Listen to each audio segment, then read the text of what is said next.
Pizza আমাদের প্রত্যেকেরই পছন্দ। বাড়িতে যদি দোকানের মতো চিজ বার্স্ট পিৎজা বানানো যায়, আর তাও বা ঘরোয়া কিছু সামান্য উপকরণ দিয়ে, তাহলে তো কোনো কথাই নেই। নমস্কার বন্ধুরা, সঙ্গীতার লাইফ সাইকেল চ্যানেলে আপনাদের সকলকেই আরও একবার স্বাগত। আর আমার আজকের রেসিপি ভীষণ পছন্দের চিজ বার্স্ট পিৎজা। ভিডিওটি সম্পূর্ণ না দেখলে আপনারা ধারণাই করতে পারবেন না বাড়িতে পিৎজা বানানো এতটাই সহজ। আর এই পিৎজা এত টেস্টি হয় যে কি বলবো। একবার বানালে বারবার বানাতে ইচ্ছা করবে এবং দোকান থেকে কিনে খেতেও ইচ্ছা করবে না। আশা করছি রেসিপিটি আপনাদের পছন্দ হবে। রেসিপিটি পছন্দ হলে লাইক, শেয়ার ও কমেন্ট করতে ভুলবেন না।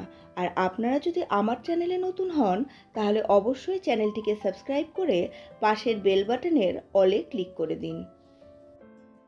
ছোট বড় প্রত্যেকের পছন্দের এই চিজি পিৎজার রেসিপিটি চলুন ঝটপট আপনাদের সঙ্গে শেয়ার করে ফেলি।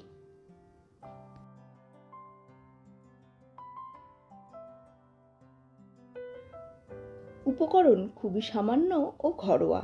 এখানে বড় বড় টুকরো করে পেঁয়াজ, ক্যাপসিকাম ও টমেটো কেটে নিয়েছি।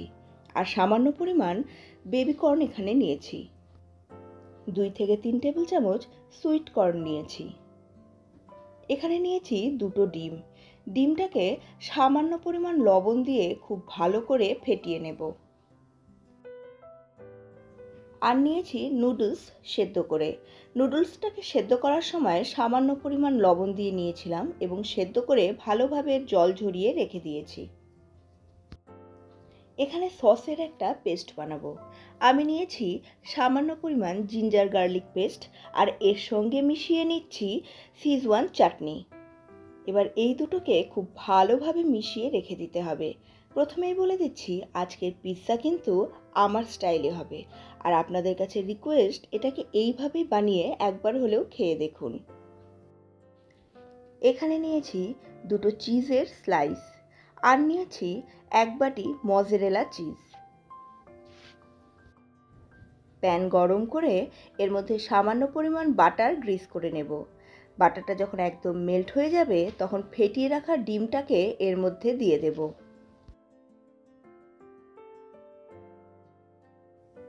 এখানে ডিমটাকে নর্মাল ওমলেটের মতন ভাজবো না।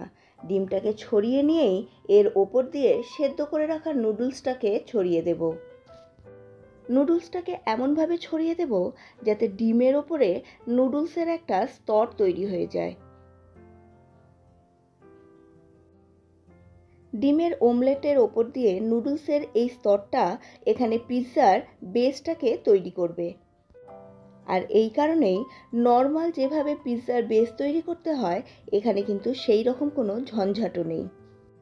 তাই এই পিৎজা বানাতে সময়ও বেশি লাগে না। মাত্র 10 থেকে 15 মিনিট সময়ের মধ্যেই আপনি একটা ডেলিশিয়াস পিৎজা তৈরি করে ফেলতে পারবেন। এইবার ওমলেটের ওপর নুডলসটাকে ভালো মতো এইভাবে চেপে চেপে একটু সেট করে দিতে হবে, যাতে নুডলসটা সহজে খুলে না আসে। অন্য একটি তাওয়ার মধ্যে আবারও সামান্য পরিমাণ বাটার গ্রিস করে নেব। এবার ওই পিৎজার যে বেসটা তৈরি করেছিলাম, সেটাকে এই তাওয়ার ওপরে খুব সাবধানে উল্টে দেব। এর ফলে নুডলসের দিকটাও কিন্তু খুব ভালোভাবে সেঁকে নেওয়া যাবে। আর এইভাবে সেঁকে নেওয়ার জন্য নুডলসের দিকটাও খুব ভালোভাবে সেট হয়ে যাবে। এইবারে নুডলসের উপর দিয়ে দেব বানিয়ে রাখা সসের মিক্সচারটা। খুব ভালোভাবে চারদিকে এটাকে স্প্রেড করে দিতে হবে। যেহেতু এখানে সিজওয়ান সস ব্যবহার করেছি আর এটা বেশ ঝাল, তাই এখানে আলাদা করে লঙ্কার গুঁড়ো ব্যবহার করব না। আর আপনারা চাইলে এখানে লঙ্কার গুঁড়ো ব্যবহার করতে পারেন। সসের স্তরটা দেওয়ার পরে যে 2টো চিজ স্লাইস নিয়েছিলাম, সেটাকে এইভাবে ভেঙে ভেঙে পিৎজার ওপরে চারপাশটাতে ভালো করে ছড়িয়ে দেব। আপনারা এখানে চিজের পরিমাণ আরও বাড়িয়ে দিতে পারেন। এরপর কেটে রাখা সমস্ত সবজিগুলোকে এর ওপর দিয়ে সাজিয়ে দিয়ে দেব।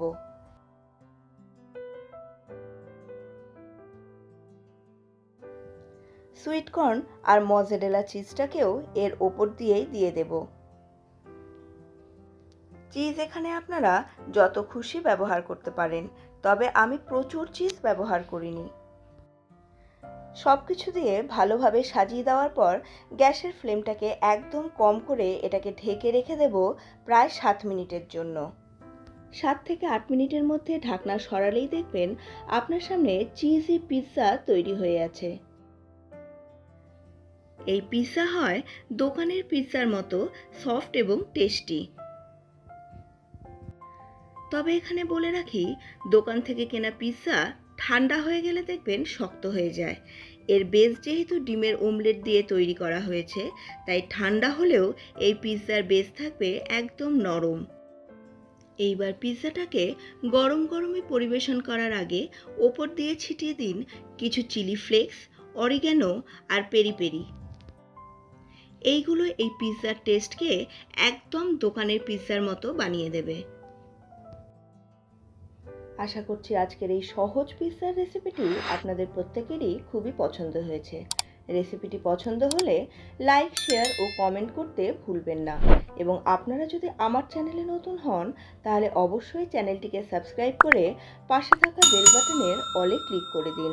তাহলে আমার প্রতিটি নতুন রান্নার নোটিফিকেশান আপনাদের কাছে পৌঁছে যাবে সবার আগে। আপনাদের সঙ্গে দেখা হচ্ছে পরবর্তী আরও একটি নতুন ধরনের রান্নার ভিডিও নিয়ে।